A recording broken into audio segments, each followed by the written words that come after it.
brought to you by Tetmosol. टेटमोसॉल से रोज नहाओ और खुजली लाल दाने स्किन इन्फेक्शन दूर भगाओ। हर सीजन का स्किन स्पेशलिस्ट टेटमोसॉल।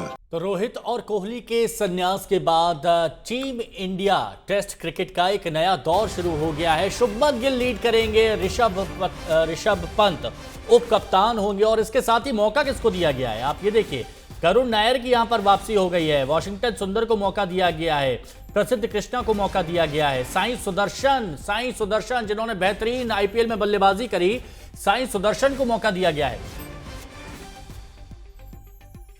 नितिन श्रीवास्तव हमारे सहयोगी हमारे साथ न्यूज रूम से जुड़ चुके हैं। नितिन, रोहित और कोहली के बाद अब टीम इंडिया की टेस्ट क्रिकेट का नया दौर, लीडरशिप किसकी? शुभमन गिल और ऋषभ पंत की। कैसे देखते हैं इस टीम को?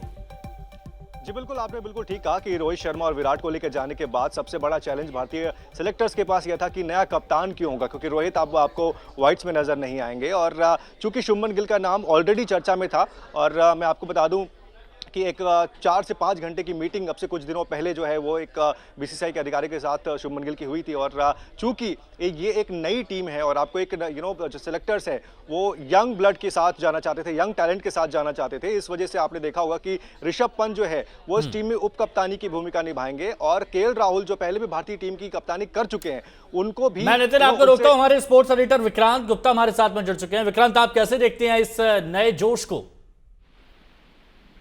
उम्मीद के मुताबिक नाचो, आपको याद होगा 15 मिनट पहले हम बात कर रहे थे, इंग्लैंड का दौरा आसान तो नहीं होने वाला है और जो बेस्ट पॉसिबल टीम आप कह सकते हैं कि भाई सरफराज है, बट दूसरी बात है कि करुण नायर को लिया गया सरफराज की जगह, शायद एक आधा तेज गेंदबाज और आप चुनते, लेकिन मोटा मोटा आपके पास स्कोर जो है टेस्ट क्रिकेट का वो यही है। शुभमन गिल को कप्तानी मिली है, ये जैसे मैंने कहा एक डिबेटेबल डिसीजन है, लेकिन चूंकि अब वो बन चुके हैं तो इसका मतलब है सिलेक्टर्स ज्यादा आगे सोच रहे हैं। केएल राहुल एक चॉइस हो सकते थे, बट राहुल की दिक्कत ये होती है कि वो सीरीज दर सीरीज चलते हैं कि इस सीरीज में रन नहीं बने तो शायद उनकी जगह को लेकर खतरा है।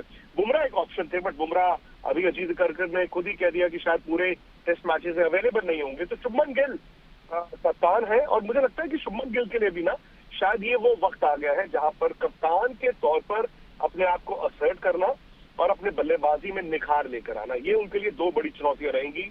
और शायद एज क्रिकेट फैंस, क्योंकि हम बहुत यूज्ड टू है विराट कोहली, रोहित शर्मा, उससे पिछली जनरेशन के टेस्ट क्रिकेट में बाहर जाकर भी जीतते थे, तो बस थोड़ा सा मुझे ये रह जाता है कि थोड़ा सा संयम रखना होगा।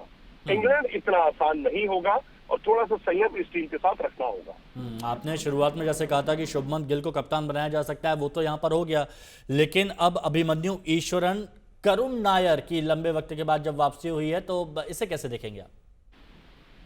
देखिए, करुण नायर 8 साल पहले लास्ट टेस्ट मैच खेले थे, 9 साल पहले उन्होंने ट्रिपल सेंचुरी बनाई थी, बट उस ट्रिपल सेंचुरी के अलावा उनका एक भी अर्धशतक नहीं है।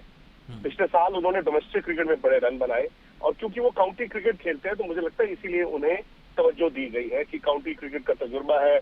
और आप देखिए ना, आपके ओपनर्स होंगे यशस्वी जायसवाल और KL Rahul, Sai Sudarshan most likely 3 खेलेंगे और शुभमन गिल नंबर 4 खेलेंगे, फिर ऋषभ पंत 5 हो गए और करुण नायर नीतीश रेड्डी में से एक आपका 6 नंबर का बल्लेबाज होगा।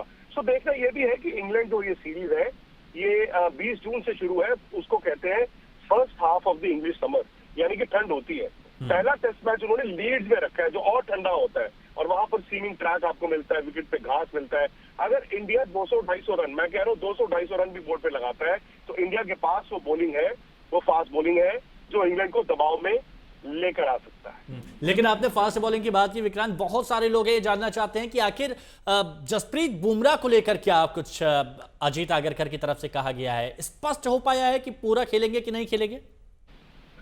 नहीं, उन्होंने साफ कर दिया कि वो पूरा नहीं खेलेंगे।